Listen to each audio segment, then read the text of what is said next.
Yeah, I know what you're thinking. You can get a job in the Middle East simply by trying or by magic, through others, or by fluke. Remember that competition is everywhere. Some here, some there, but bam! Loy Macedo is the best.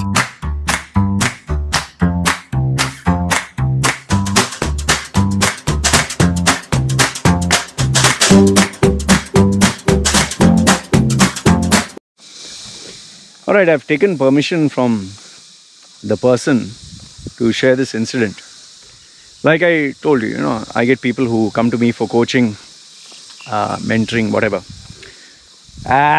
So this particular lady, like I told you, I took her permission, but I'm not going to share specific details. Just I'll keep the main gist of the message. So she booked my session and she said, Loy, long story short, I want to take revenge against my ex. So obviously I asked her why. Let me know the story.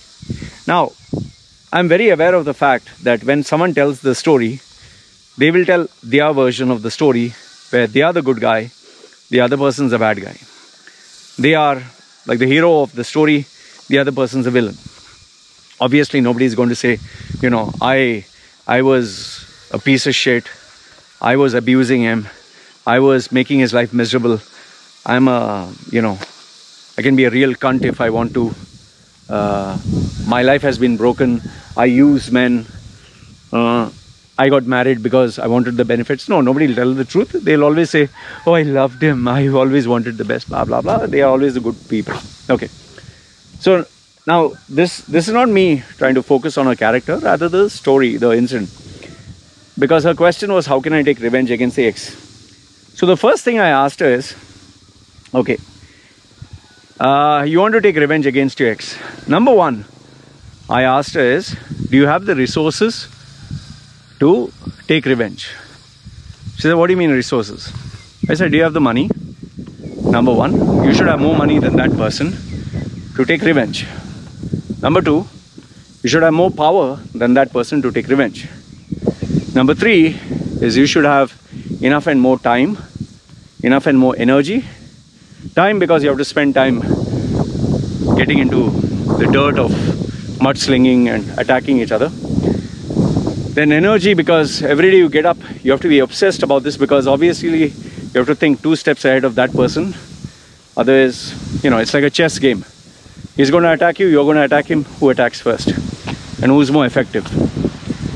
And then last if not the least, the most important question that you have to answer is, can you be so smart, so intelligent and so cold-blooded that you will take it to the end? And you have to destroy the person. It's like, I'll give you the best definition of taking revenge against your ex. It's like having a king cobra. You hit it, but if you don't kill it and you injure it, it will wait until its strength comes back and it'll come back stronger and kill you. So when you're taking revenge, you have to not only destroy the person, you have to make sure the person, I don't know, I'm not trying to say physically kill the person. You have to destroy the person so badly, it's over, it's like finished. Because if you do spare the person even a small iota, take it from me, they'll come back. They'll come back. So now the question is, the first question I asked is all this. Main question and sub-questions. Now the second thing which I want to tell you, which I told her, after she gave me all the answers, the next thing I said, which one is better? You choose which one is better. He loses 1 million or you gain 1 million. Which one is better? And I'm pretty sure most of the people, if they are, hyper emotional and if they are really hurt and really, they say, I want him to lose everything. No, but then I try to bring them down. I say, listen, stop. Just answer the question I've asked you. You gain 1 million or him lose 1 million, choose one. And when they think clearly, almost every time the answer is, I want to gain 1 million. Especially when they're cool, calm and composed. So then I tell them, if you want to gain 1 million, Why don't you focus all your energy in improving and getting better, instead of focusing all your energy in bringing them down? Because the fact of the matter is, let's assume they lose 1 million, or they lose their life, they lose their hands, they lose their legs, they lose their reputation. You'll just feel satisfaction inside, but it's not going to improve your life. It's not going to improve your bank balance. It's not going to improve the quality of life or the relationships, nothing. Okay. Now, I'm not trying to portray that you have to be Mother Teresa, Jesus Christ, Mahatma Gandhi, forgive and forget, bring love, and no, all that shit I'm not saying. If you can sue their ass with evidence and take them to court and take away half of everything they have, go ahead and do it, provided you know you're going to win. Okay. But my main thing is, just choose your battles wisely. Ask yourself, do you want to fight these battles, or do you want to win a war? Now, I can only give you my example and tell you, in my life, I've hurt a lot of women, okay? Well, there were women who did fall in love with me, wanted to marry me, be with me. But I just couldn't. I had to take a very tough stance. So yes, I've not been a saint. Now, at the same time, there have been women who really fuck me over, okay? Now, I can tell you in both the cases, both the female and male, we have not taken revenge against each other. I've always believed, if you break up with someone, break up in amicable terms, break up in a nice way. Don't fucking break up in an ugly, mudslinging, trying to destroy each other's name and reputation and putting out all the dirty laundry. Yes, it is entertaining for the world. It's very bad for you and her or him. You don't want to do that. And one last thing I'll tell you.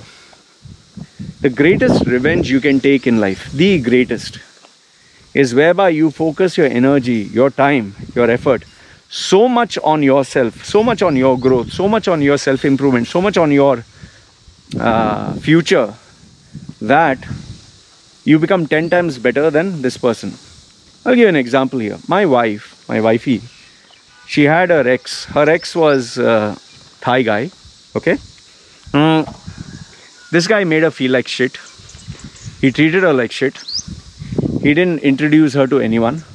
He didn't even post her photograph on Facebook to show that this is his wife. He was ashamed of her. Even though the guy was, small-time worker or laborer or whatever. Small-time. Okay? He was poor. Basically, his earning capacity, everything was poor. So, she loved him like crazy. But I guess he loved his own things, whatever he loved. He liked women, he liked alcohol, he liked so many other things. And my wife was badly abused. Now, the physical abuse went for years and years. He used to literally physically beat her, put her on the ground and try to shove the alcohol bottle in her mouth and all that. And she wouldn't drink. And so finally she couldn't take it anymore. She told her parents the truth. They said, come back.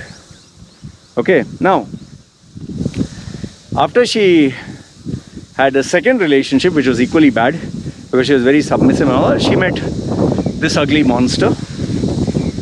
We got married. And I remember the first day of marriage, she herself told me, if you want, you can ask me to get surgery, put silicone in my breast and make my breast big, ask me to go under the knife, change my nose, change my face, have buttock surgery. And so she said all that. I was like, for what? For what I want silicone in the breast and in your breast? For what? She said, no, many men, she says, in our village, most of the Farang means foreigners, when they marry any Thai girl from the poor village, they want to show off. They want to show that this girl is hot, this girl is young and hot. So they make them undergo surgery, make their breasts, my wife, they call it milk. They make their milk big, they make their bum round, they make their chin different, eyes, nose, face, skin white, they bleach it. They put makeup and then they wear sexy clothes and they show it on Facebook and all the guys, wow man, you got hot girl. And So I just listened to everything. I said, it's okay. I didn't marry you to show your milk to the world and your bum to everyone and whatever. It's okay. She said, what about my nose? It's small. I said, I like small nose. When we both kiss, my nose is big, your nose small. It measures up properly. She said, yeah, but I look ugly. I said, yeah, I know you look ugly. I actually told her when she said, I look ugly. I said, I know you look ugly. You look ugly. Even I look ugly. We both look ugly. I didn't marry you because you were Miss Thailand. I married you because I wanted a friend, a partner who would work with me to achieve our goals as a family. Okay, I didn't marry you because you were the hottest property in the world. But for my eyes, you're attractive enough. I said, do you find me ugly? She said, no, I think you're okay. She said, you're cute and you know how girls say, you have cute eyes and cute lips. And I said, good. I said, majority of people find me ugly. You find me cute. So for you, I'm cute. For me, you're okay. So let's keep it that way. And then my wife said, do you want me to put makeup? I said, for what do you want to put powder only to wash it off? Why to put pollution and allergy and all that? Save money. Instead of buying makeup, you save that money and buy something nice. So from makeup to everything else, nothing my wife bothered. In fact, even the clothes that she wears, this is a fact, huh? The clothes that my wife wears is second hand. So she just buys something cheap and she's happy with it. Because I give her the full amount. I say you can buy, instead of buying useless clothes, buy something because the whole day she's at home. So for what? If you want to buy anytime we are going out something, then we can buy something nice. So she saves money. So now, after we got married, our life was very simple. Lo and behold, she got her ex-husband, added her on Facebook, and not only him, his mother and all the relatives added her.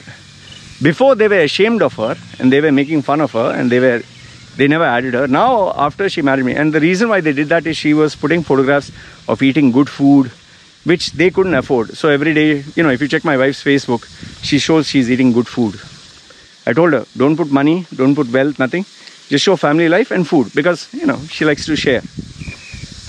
So she doesn't share much apart from food, and she has an online clothing, something she sells.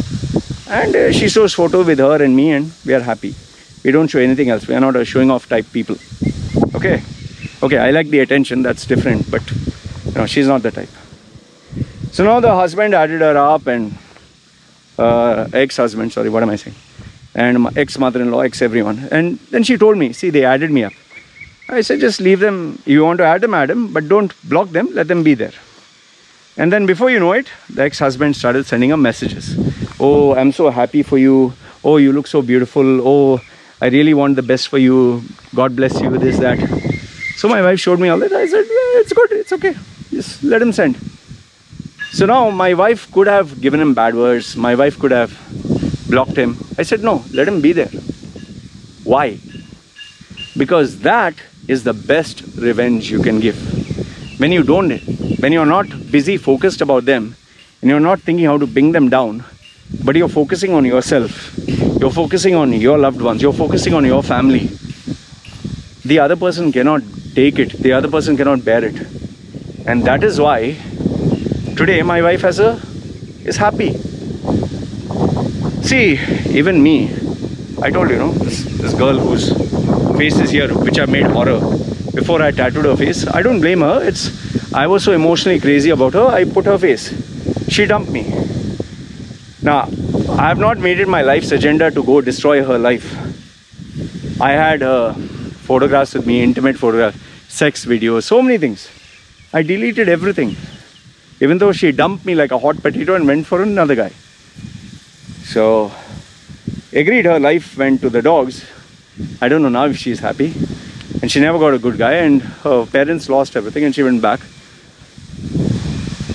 I'm not happy that she's suffering. If she had married a millionaire, I'd be like, cool, it doesn't benefit me in any way. But I can tell you honestly, That was the best thing. And which brings me to my final point. You should be glad you broke up with that person, because if you had stuck around with this toxic person who doesn't match your personality, your life would have been even more miserable. Today I'm so glad I have this wife rather than any of my exes, because I got the best. Agreed, I was lucky, and agreed that we both get along with each other. Now I don't know if she feels the same, but I'm blessed. Now, having said that, before I conclude, I just want to tell you one last thing. See, the people who want to take revenge against their partners, no, are normally the very same people who are responsible for the shit that they are into. Like I told you, when people they rattle off stories, oh, I loved him but he never loved me, they always position themselves as a victim and the other person as bad. In fact, some of the relationships I've had, these girls have told me, I loved him from my life and he was never good and all that. But once you come to know the person, you'll realize, fuck, these people are psycho, man. No wonder that other guy left them. I have literally, if I give you the horror stories of the types of girls that I've dated, whom I thought were nice, but in reality turned out to be, you will not even believe the stories if I tell you. They're that horrific. From wanting threesomes, foursomes, to being drug addicts, to literally flirting around to get cash and walking naked, and like, just imagine the very same innocent people were that mad. So all in all, I just want to tell you that whether you're good or whether you're bad, don't focus on this revenge nonsense. Focus on your life. Try to make your life better. Be happy. And if you can make your life 100 times better than what it was with them, they looking at you, they will never be able to take it. And that is the best revenge you can have. This is what I'd like to say. Let me know your thoughts.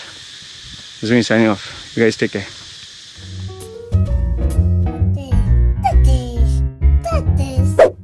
Yeah, I know what you're thinking. You can get a job in the Middle East simply by trying or by magic, through others or by fluke. Remember that competition is everywhere. Some here, some there, but bam! Loy Macedo is the best.